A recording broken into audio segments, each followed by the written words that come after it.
Kestis mõne hetke vaid, august tuli jooksuga ja pakkus marju häid.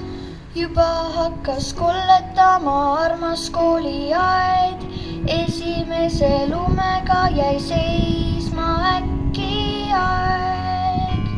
Kalender, mul ütle miks november on nõnda pikk, detsember pikem näib, kas tõesti ajaratas tagurpidi käib. Sekundid ja minutid ja nädalad ja kuud, teosammul venivad, ootab jõulupuud. Ilmad kookis südameid ja saanikepi ees, kingitusi magusaid ja lahket jõulumeest. Kalender,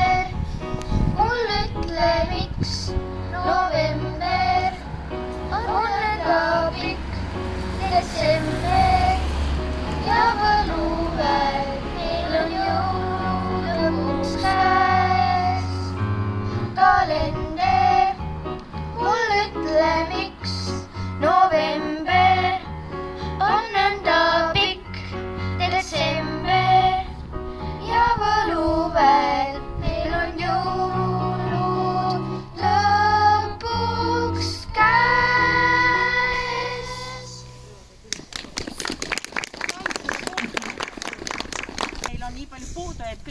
on segamini löödud. Lihtsalt vaatame, ehk tuleb midagi. Või panne, jah?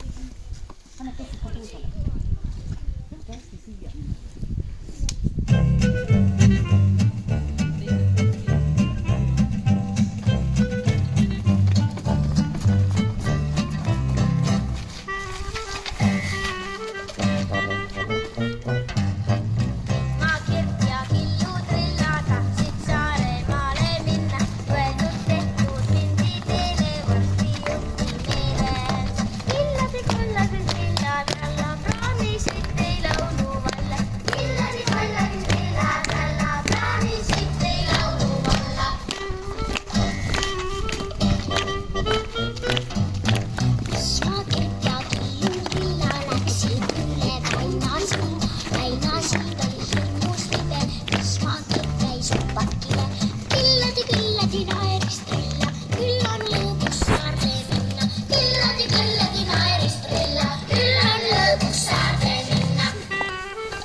õues lumehelbed ringlil juhlevad, siis tean, et varsti saabunud on aasta parim aeg. Advendiküünla säras akna poole kaen ning iga kord ma mõttesse siis jään kui võluväel. Küll tahaks teada, kas see tõesti ongi päkapikk, kes lumehelve säras jõuluilmil rõõmu toob. kes see käib meil akna taga alati, kui me ei näe. Hommikul, kui üles ärkan, komm on jälle sussi sees. Kes see käib meil akna taga, teab, head lapsed oleme. Tuleb vaikselt, läheb tasa, päkapikku poiss vist see. Kui kätte jõuab hommik, kiirelt ärkan ma, sest akna juures loodan näha, kes neid kinke toob. Taas maiustus on pandud, muud ei miskit näe. Ju on siis väga salajane tegelane see. Küll tahaks teada, kas see tõesti ongi päkapikk, kes moe helbes ära jõuluilmi rõõmu toob. Kes see käib meil akna taga alati, kui me ei näe. Hommikul, kui üles ärkan, komm on jälle sussi sees. Kes see käib meil akna taga, teab, head lapsed oleme. Tuleb vaikselt, läheb tasa, päkapikku poiss vist see. Tuleb vaikselt, läheb tasa, päkapikku poiss vist see.